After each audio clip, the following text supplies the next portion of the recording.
Bonjour à tous et bienvenue à Studio Nature, je suis très content de vous retrouver pour un nouvel épisode. Aujourd'hui nous allons rencontrer Yannick Dupoux qui s'occupe de l'acrobranche de Champagnac-le-Vieux. Malheureusement pendant le tournage il y avait un petit peu de bruit, ils étaient en travaux et on espère pour eux qu'ils vont pouvoir ouvrir à partir du mois d'avril d'après ce que Yannick a pu nous dire. Je vous souhaite un bon reportage et je vous dis à tout à l'heure. Bonjour à tous et bienvenue à Studio Nature. Je suis très content aujourd'hui de vous retrouver pour un nouvel épisode consacré à l'acrobranche. Je suis à côté de Yannick Dupoux qui s'occupe de pas mal de choses et vous allez voir, il a plusieurs casquettes. Yannick, bonjour. Bonjour Sébastien. Très content de vous rencontrer. Alors, vous allez nous raconter un peu l'histoire de cette acrobranche que vous m'avez expliqué juste avant le tournage. Alors, les travaux ont commencé, on les entend un petit peu, donc on s'excuse un petit peu, mais ça on peut pas les enlever. Je voudrais un petit peu que vous nous racontiez un petit peu votre histoire d'acrobranche. Alors, le parc Acrobranche, c'est un projet d'Ozon Communauté, dont je suis en charge, donc qui a démarré, on va dire, à peu près il y a 2 ans. D'accord. Il y a une étude de fait, bien sûr, par rapport à ça. Et ce projet se déroule en 3 phases. Une première phase qui est toute la partie aménagement, donc pour l'accessibilité au parc, avec donc l'accès au parc, le chemin piétonnier, des barrières de sécurité, et puis une partie aussi d'accueil avec une cabane d'accueil. Donc ça c'est encore en cours. D'accord. Les travaux reprendront au mois de février. La deuxième tranche, c'est toute la partie atelier en lui-même du parc acrobatique en hauteur. En 3 parties, ces ateliers. Là, c'est déjà un gros projet. Déjà. Alors, c'est un gros projet, un peu moins de 300 000 €. Ah, quand même. Sur la totalité. Donc, la partie numéro 2, les ateliers, donc, qui se divisent en une partie plutôt cabane dans les arbres, pardon, avec des ateliers filés. D'accord. Une partie atelier, on va dire, un petit peu traditionnelle, avec des hauteurs différentes, bien sûr, et une grosse partie qui sera l'attraction du parc acrobatique en hauteur, qui est la tyrolienne géante, à peu près 400 mètres de longueur, qui passe au-dessus du plan d'eau, aller-retour, avec un départ donc dans le parc et une arrivée à 19 mètres de haut dans un arbre. Effectivement, il y a la hauteur. Là, il y a de la hauteur. Donc, c'est ce qui fera un petit peu l'attraction du parc. Et la troisième phase, qui est la gestion du parc, donc avec une DSP, une délégation de service public, où donc on est en train de négocier pour la gérance de ce parc, puisqu'il va ouvrir en avril 2021. Voilà, c'était ma prochaine question. Donc vous avez répondu, c'est parfait. Alors je crois aussi que vous n'avez pas que cette activité-là, vous en avez bien d'autres que vous m'avez exprimé juste avant le tournage. Vous pouvez un petit peu nous raconter ? Alors en effet, donc cette partie d'acrobranche, c'est un de mes chantiers qui sont au sein d'Ozon Communauté, où je suis donc responsable de tout ce qui est projet d'activité de pleine nature, donc les circuits VTT, les circuits trail, l'entretien des parcours de randonnée, le rocher d'escalade à Landes-sur-Alagnon, les parcours d'orientation à Veuzezou. Donc tout ça, c'est des choses qui ont été mises en place depuis 6 ans, qu'il faut entretenir, puisque chaque espace a un label différent. Et donc pour garantir ce label, il faut les entretenir et suivre le balisage. Donc ça c'est un travail annuel.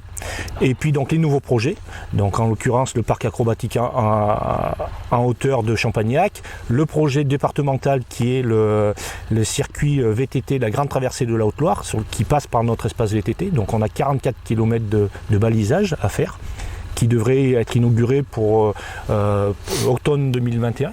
Au niveau du département. Ça représente 630 km de balisage sur l'ensemble du département. Effectivement, donc, oui. C'est un gros chantier aussi. Donc ça, c'est des projets plutôt axés activité physique de pleine nature. Je suis également donc éducateur sportif aux Ozon Communauté, où je travaille essentiellement pour le centre de loisirs qui est ouvert pendant les vacances scolaires, donc pour encadrer les enfants de 3 ans jusqu'aux ados 16-17 ans. Et vous arrivez à tout faire, parce que vous avez quand même une casquette assez lourde, hein, parce que vous vous occupez de pas mal de choses. Et vous avez le temps pour chaque casquette que vous avez, de prendre du temps pour chaque métier. Alors en effet, ce qui est important, c'est déjà de bien être organisé. Surtout ça, oui. Bien organisé. Alors, toutes ces activités-là, j'ai pas un volume complet de 35 heures par semaine.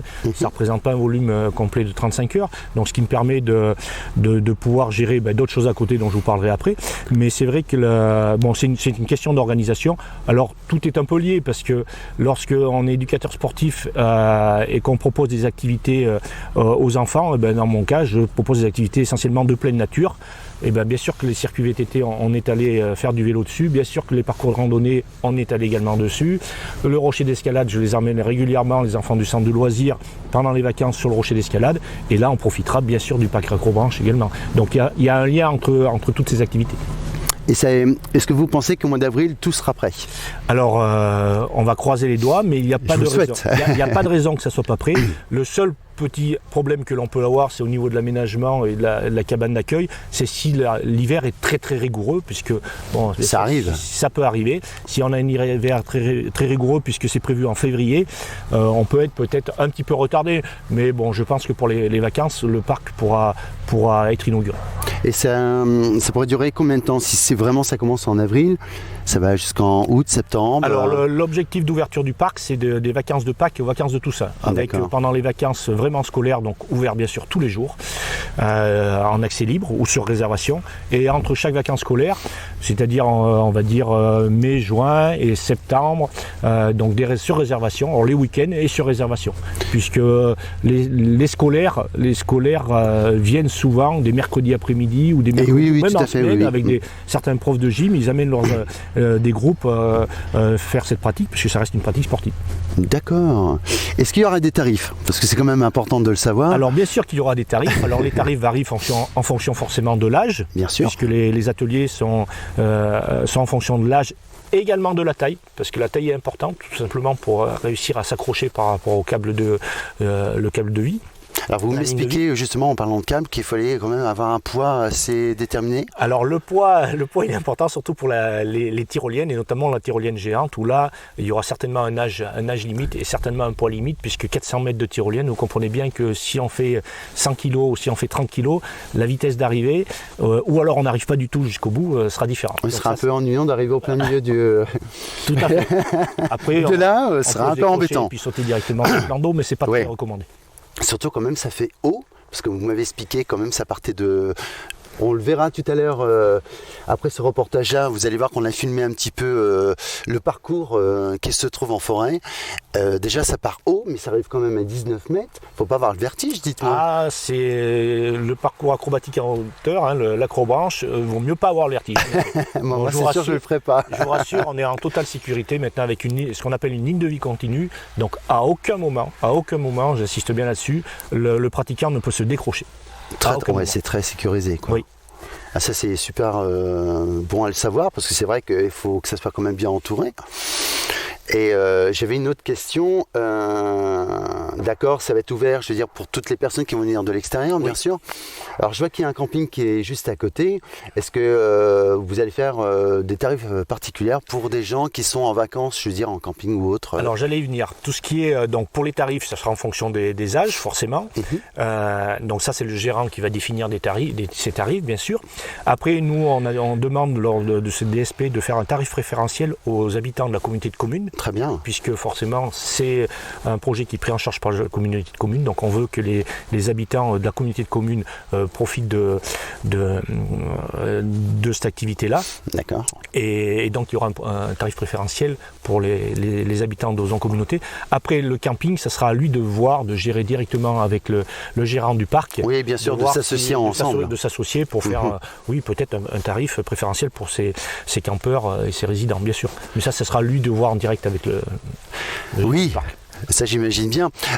D'autres travaux encore sont prévus, je veux dire, est-ce que vous allez avoir, je sais pas, soit des snacks ou soit une buvette ou est-ce que vous avez des choses que vous allez faire plus? En fait, on ne veut pas marcher, alors pas directement par rapport au parc Acrobranche parce qu'on ne veut pas faire de la concurrence déloyale au camping qui lui aussi propose des Tout à fait, oui. Donc l'idée n'est pas là. Le parc Acrobranche, lui, il va rester dans son secteur qui est de proposer cette activité-là. Par contre, l'objectif et ça fait partie également de mon travail, c'est de fédérer tous les acteurs du tourisme. Donc vous l'avez souligné, en fait, c'est que le camping travaille avec le parc et donc propose ensemble des activités. Alors il peut y avoir des intervenants d'activités de pleine nature qui peuvent venir faire des compléments par rapport à un groupe qui va venir le matin faire du parc Acrobranche et l'après-midi peut-être au camping faire une autre activité.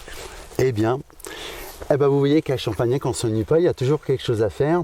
Est-ce que il y aura un site, parce que c'est important, je veux dire, là on va passer sur YouTube et sur Facebook. Est-ce qu'il y a des gens qui vont pouvoir réserver par exemple, je veux dire une après-midi ou une journée? Comment ça va se passer? Est-ce qu'il y a un site qui va se créer à la suite de ça? Alors c'est indispensable à notre époque. Bien sûr, oh bah là oui, Maintenant, c'est un outil précieux. Indispensable. Donc il y a beaucoup de réservations maintenant qui se fait sur Internet forcément, et les acrobranches ne dérogent pas à la règle.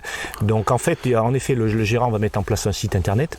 On a défini un nom du parc qui va s'appeler Auvergne Parc Aventure. Donc ce nom-là va être même certainement déposé avec un logo spécifique, donc qui a été créé pour avoir encore mettre en lumière un peu plus le parc et pour aider à la communication. Bah, c'est parfait tout ça, Yannick. En tout cas, moi j'ai pris un réel plaisir d'entendre toutes ces informations-là, parce que c'est vrai que c'est très important, et surtout qu'à Champagnac, ça vit énormément. On va se retrouver dans quelques instants, on va faire un tour. Yannick va nous montrer un petit peu tout ce qui a été fait. Bien sûr, tout n'est pas encore fini, il y a encore du travail à faire, et je vous dis à tout à l'heure.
Voilà, donc le premier reportage est terminé avec Sébastien.